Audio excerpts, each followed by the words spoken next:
Kasarnya itu ya Kasarnya 5% aja gitu. Setahun tuh dapat 750 juta.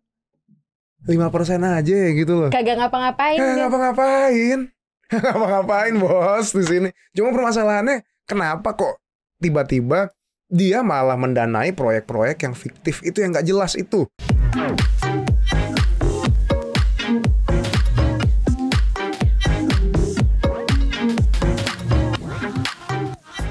Halo Sobat Cuan, apa kabar? Ketemu lagi di podcast Cuap Cuap Cuan. Hari ini waktunya Talk with Expert bareng dengan Aulia Akbar, Financial Expert CNBC Indonesia. Halo. Halo.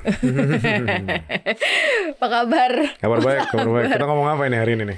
Ngomongin, sebenarnya gue tuh pas dapet tema ini gue ngerasa kayak udah ribuan kali ngebahas soal masalah investasi bodong, korban-korbannya yang kemudian maksudnya ada yang speak up, kemudian ada yang sampai yang pernah kita angkat juga sampai yang parah lah gitu ya.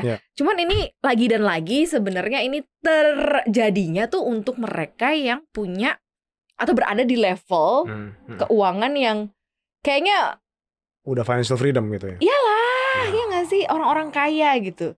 Kayak kaya tapi bodoh gitu ya. Kalau dulu ada pinter-pinter tapi bodoh gitu, gimana? Pinter tapi bodoh tuh gimana? Iya, pinbo gitu kayak pinter-pinter bodoh, tapi ini orang kaya karena hampir sebagian besar dulu pernah ya. Ini maksudnya terlepas dari kasus yang paling baru yang juga Sobat Cuan bisa cek di media sosial soal Bunga Zainal.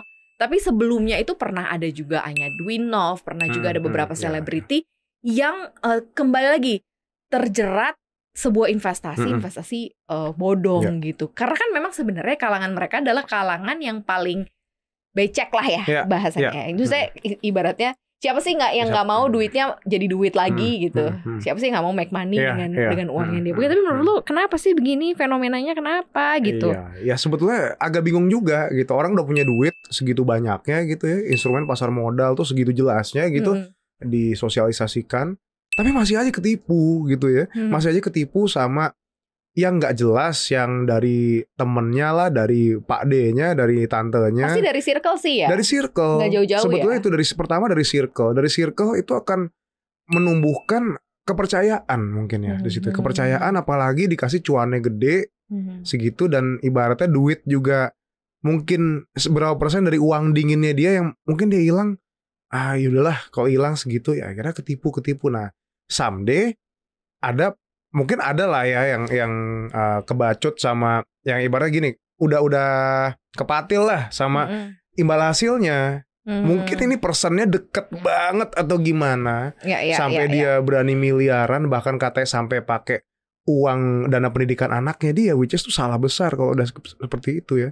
Dan berarti kalau misalnya dipakai dana pendidikan berarti harusnya bukan uang dingin dong ya? Bukan, itu bukan uang dingin, itu uang panas. Uangnya ada prioritasnya gitu kan. Buat apa dia pakai di situ? Mendingan kalau emang udah ada masukin aja SBN. Berapa miliar itu kan sudah pasti kan returnsnya juga asik lah. Ngapain dia mau biasanya kayak gitu ya, ada faktor greed juga lah sebetulnya. Cuman kan emang kalau kita kayak ada orang yang jualan mengenai investasi itu kan sukses story kan jadi dasar kan. Kalau emang dari circle kan pasti udah ada nih yang ngalamin. Which is kalau misalnya sampai ketipunya sebesar itu pun menurut gua honestly dia pasti juga udah pernah ngerasain, gue taruh 1M ternyata hasilnya gede loh gitu.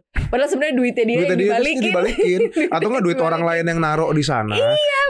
Dan si orangnya itu yang ketipu sebetulnya mungkin kalau menurut gua bisa jadi dia nggak paham sama sekali. Kelihatannya aja dia paham, ada kripto, ada saham, nggak ngerti apa-apa. Cuman yang bisnis investasi yang dia tahu adalah investasi pendanaan bisnis. Ya, mungkin kayak biasanya dia waktu dulu mau bikin PH atau mau bikin apa, mungkin dia terima suntikan juga, cuman dia amanah orangnya. Sekarang personnya ini ya dia mengerti seperti itu, mungkin cara kerja investasi harus jelas lah kayak gitu ya. Coba kita kita lebih kaji lebih dalam lagi yang terjadi dengan Bunga Zainal ini seperti apa sih yang mungkin lo bisa share nih ke Sobat Cuan. Si Bunga Zainal sampai tertipu sekian miliar, sampai berapa miliar sih kemarin? 15.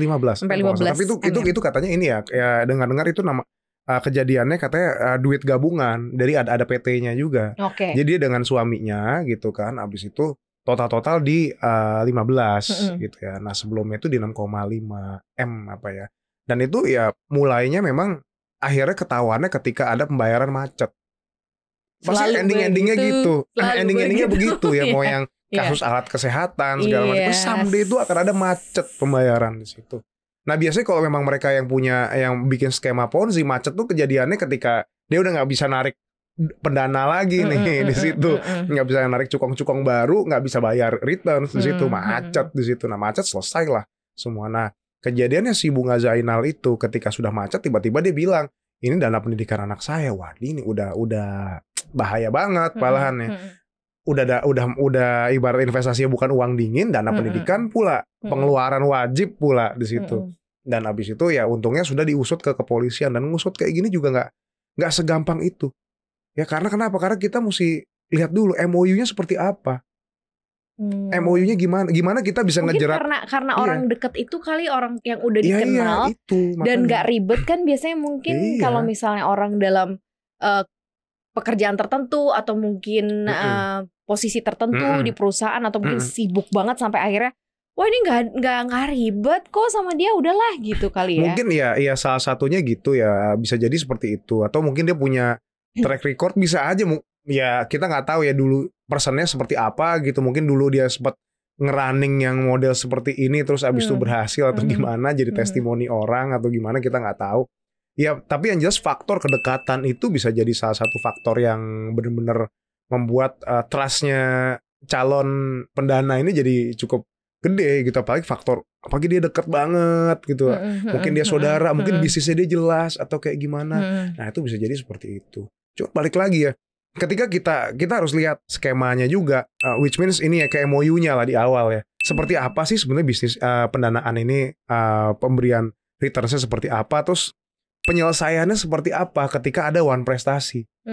Nah kalau emang dia nggak ada segala macam, kita juga susah untuk ngejerat dia pakai pasal penggelapan gitu, susah. Kan bukannya kalau investasi bodong tuh hampir rata-rata, maksudnya gue baca tuh biasanya kasusnya udah gitu aja. Terus duitnya biasanya juga susah baliknya. Kalaupun balik juga nggak yang senominal yang udah kita capek keluarin. dengan proses hukumnya. Proses hukumnya justru malah menyita banyak uang lebih besar. Uang. Sekarang kasarnya bayar lawyer deh, paling nggak 25 juta yang murah kan segitu. Belum yang lain-lain ya, kita nggak tahu. Benar, kan itu maksudnya gini.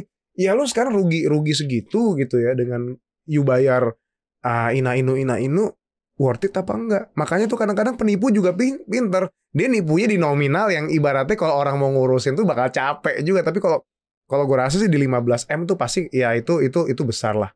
Itu emang harus diurus lah. Nggak mungkin tuh ibaratnya orang mau rela gitu aja. Otherwise dia mungkin soalnya ada yang lebih gede lagi kan bos, dari 15M sebenarnya. Ada yang sampai sekian puluh M juga. Ada itu mau. Ada. Masalahnya gitu kan. Nih ada nih. Ini salah satunya juga masih bergulir juga nih kasusnya gitu ya. Tapi kenapa sih mereka ini karena ya maksudnya kayak faktor kedekatan tuh selalu jadi sumber utama gitu malahan. Padahal kan kita nggak kurang-kurang ya Sobat Cuan ya untuk ngasih. Coba deh kalau kita bayangin nih 15M lu taruh di SBN gitu. Misalnya nih berapa coba deh lu kita kasih nih hayalan atau hasil kalau seandainya lu hitungin coba 15 kalau seandainya 15M itu lu dengan kesabaran lu taruh di investasi atau aset yang notabene tuh sah gitu ya, asetnya ada di Indonesia gitu. Kasarnya itu ya 5% aja gitu, setahun tuh dapat 750 juta 5% aja gitu loh. Kagak ngapa-ngapain bos di sini. Cuma permasalahannya kenapa kok tiba-tiba dia malah mendanai proyek-proyek yang fiktif itu, yang nggak jelas itu ya. Ya tentu aja, apalagi kalau bukan iming-iming ya ini imbal hasil, atau ya paling nggak kalau emang dia deket ya ngebantuin temen deh, ngebantuin saudara deh. Sama kayak sorry ya teman-teman agen asuransi ya, banyak juga yang akhirnya beli asuransi dari tantenya dia, sepupunya dia segala macam, hitung-hitung buat bantu. Ujung-ujungnya dia ya walaupun nggak semuanya seperti ini, cuman ada aja yang ujung-ujungnya malah jadi nggak amanah, salah beli polis gitu kan, habis itu nggak sesuai, nggak tepat guna, rugi. Nah pas yang kayak gitu saudaranya udah resign dari perusahaannya, cuman buat bantu-bantu closing.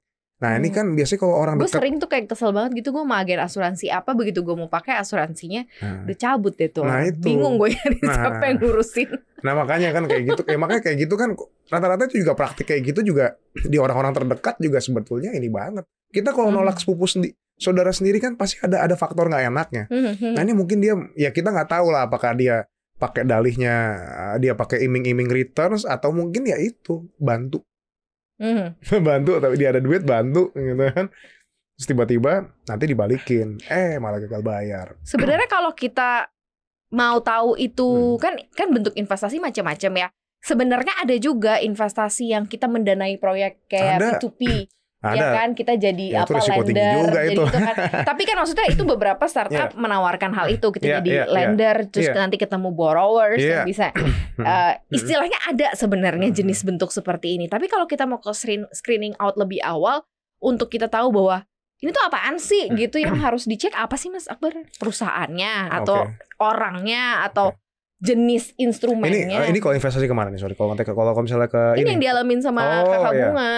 Pertama kali, you harus tahu yang you danain itu proyek apa sih sebetulnya. Itu yang pertama kali deh. Banyak orang kayak gini ya, dia sendiri nggak tahu main di mana.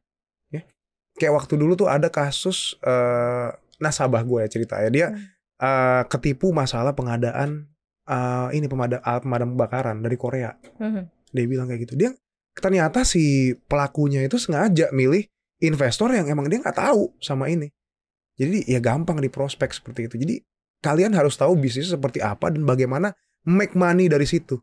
Nah, oleh karena itu dapat gambaran ketika ditawarin aja misalnya sebulan lu dapat segini, gila nggak masuk akal men. Lu bisnis lu itu gue tahu gitu, nggak mungkin lu bisa kasih gue segini tiap bulan, lu bakar duitnya orang lo kayak gitu. Karena nominal keuntungannya terlalu gede banget yang dijanjiin. Itu kalau kita mau turun ke sektor yang kayak gitu yang benar-benar bisnis real, you harus tahu.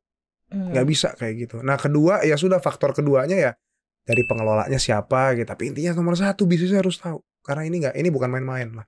Intinya lah. Ini tidak liquid lah kasarnya, kalau bisa gue bilang ini nggak liquid sebetulnya. Bisnis kayak gini kan growth-nya juga kan ya kita harus sabar-sabar lah. Nggak kayak kita beli saham gitu kan. Walaupun kayak suku bunga Fed belum cut rate aja udah bisa naik kayak gini kan. Iya, benar. Gitu kan. Itu sebenarnya bisa terjadi dan kondisi ini bisa terjadi dan terjebak ke siapapun sih. Karena ada salah satu juga teman kita juga anchor juga di sini juga yang ngalamin hal itu juga. Ada cerita. Dia ngurus ke polisi dan akhirnya kelar. Akhirnya kelar. Coba balik lagi, ada biaya juga di sana gitu. Apakah kalian sudah siap dengan biayanya? Kalau belum siap mendingan jangan aneh-aneh gitu. Artinya banyak kok investasi yang banyak tuh udah dijamin gitu loh dan legal gitu. Kenapa mesti harus cari-cari yang lain gitu ya. Nah, ini mungkin sebagai pembelajaran aja gitu. Balik lagi kita kasih tahu ke Sobat Cuan. Kalau misalnya skema investasi bodong itu kan selalu minta top up ya. Kayak selalu minta top up gitu ya. Atau ada yang langsam juga. Ada yang langsam juga. Ada. Waktu itu nasabah gue kenanya langsam. Kalau yang si kasus misal tiba-tiba dia macet ini, dia baru sekali macet atau kayak udah berkali-kali macet. Soalnya ada juga yang kalau dia macet nih dibayar, tapi besoknya ternyata dibayar gitu. Jadi masih kayak dia nggak bayarnya dari bulan apa. Ditelepon, abis itu sempat ada mediasi gagal, terus abis itu sempat janji mau likuidasi aset si pelakunya. Cuma katanya nggak diindahkan juga sama dia nggak merealisasikan itu juga. Baru akhirnya jalur hukum. Ceritanya begitu sih. Kalau salah ada macet dan itu akhirnya mulai diperkarain di situ sih. Oke. Ini kalau misalnya kita mau terlibat bentuk investasi yang kayak gini, misalnya investasi pendanaan, terus kayak misalnya kita jadi investor. Harusnya ada bentuk kerjasama yang seperti apa sih? Misalnya lo mau danai project ini, terus lo ada dana sekian kan harusnya kalau perusahaan resmi lo dapat saham kah, lo dapat apakah gitu kan? Sebenarnya sebagai pegangan atau jaminan gitu ya. Nah ini baiknya seperti apa sih kalau memang kita terlibat? Karena kadang kita kan nggak tahu ya dunia. Ini banyak sih. Iya benar. Banyak kita kan nggak tahu dunia pertemanan nih. Misalnya lo nanti udah sangat-sangat mature kayak Raya, lo mau bikin apa gitu kan, Marlu masuk dong, misalnya lagi mau bikin klaster, Marlu masuk dong gitu, suntik. Nah kan ini bentuk investasi gue ke lo, tapi kan gue harus ada garansi dong. Sebetulnya kayak gini tuh wajar banget kejadian kayak gini ya, wajar banget kan? Karena gini, balik lagi, seseorang untuk ngajuin kredit di bank itu juga mungkin gak segampang itu. Dan sebetulnya P2P lending itu bisa bridge the gap juga antara hal ini. Jadi benar-benar yang bisa cepat segala macam P2P lending gitu lah sebetulnya. Cuman memang ya bunganya besar. Nah, kadang-kadang kalau mereka yang nggak terlalu paham sama teknologi, mereka masih melakukan prinsip praktik-praktik kayak gini. Sekarang apa sih yang harus kita persiapkan ya? Ini hanya meminimalisir ya, membuat jelas itu sendiri. Tapi balik lagi, nggak bisa ada garansi ketika kalian punya ini ya, terus semua penipuan tuh nggak bakal ada. Tetap aja ada gitu ya. Intinya MOU yang jelas pertama kali. Setelah kalian tahu bisnisnya seperti apa, pengelolanya siapa, buat MOU yang jelas ya. Perjanjian ini berlaku dari kapan sampai kapan. Nah, terus pembayaran returns-nya seperti apa? Dan ketika ada satu pihak wan prestasi, seperti apa penyelesaiannya? Nah, itu benar-benar harus jelas. Sejelas itu diatur. Dan memang harus sesuai sama syarat sah perjanjian juga. Nah, baiknya kayak gini-gini, konsultasikan aja ke pihak hukum. Ya, mungkin ada pengacara atau notaris segala macam. Jadi biar sama-sama enak di sini. Tapi apakah ini bisa menggaranti yang namanya penipuan itu tidak terjadi segala macam? Enggak. Bisa aja dia udah lebih pintar daripada kita. Dia ngambil proyek yang kira-kira berapa ratus lah, kira-kira biar dia agak-agak males juga kalau gua cabut gitu kan. Gitu kan ujung-ujungnya kan mau ngusut-ngusut kayak gini. Ya ada waktu lah, ada ini, ada biaya segala macam. Jadi ujung-ujungnya ya sudahlah, biarin aja lah. Iya. Jadi ujungnya jadi pembiaran gitu ya. Dan kalau pembiaran itu akhirnya bisa berujungnya ya bermunculan lagi sebenarnya tawaran-tawaran serupa gitu untuk bisa ikut join invest, padahal sebenarnya nggak jelas gitu ya proyeknya atau mungkin asetnya apa yang diinvestasiin juga nggak jelas gitu. Ya ini sih sebenarnya butuh kejelian kita ya Sobat Cuan ya, dan juga kejelian untuk kita bisa taruh secara bijak uang hasil kerja keras gitu, apalagi kalau misal uangnya tadinya udah diprioritaskan untuk dana-dana tertentu ya. Makanya mungkin kalau untuk pengen tahu lagi investasi ya udah dengerin Cuap Cuan aja. Kita tuh udah kasih banyak informasi sebenarnya seputar investasi, udah kasih tahu juga seperti apa supaya Sobat Cuan tuh nggak terlibat dalam kondisi investasi bodong ini. Thank you banget ya Mas Akbar, terima kasih banyak, dan terima kasih juga Sobat Cuan udah dengerin kita hari ini. Mudah-mudahan jadi lebih terarah gitu arah investasinya. Jangan lupa dengerin kita terus di Spotify, Apple Podcast, Google Podcast, Anchor. Follow akun Instagram kita di @cuap_cuan, dan subscribe YouTube channel kita di Cuap Cuan, like, share, dan juga komen. Terima kasih banyak ya Sobat Cuan. Maria sama Akbar pamit. Bye.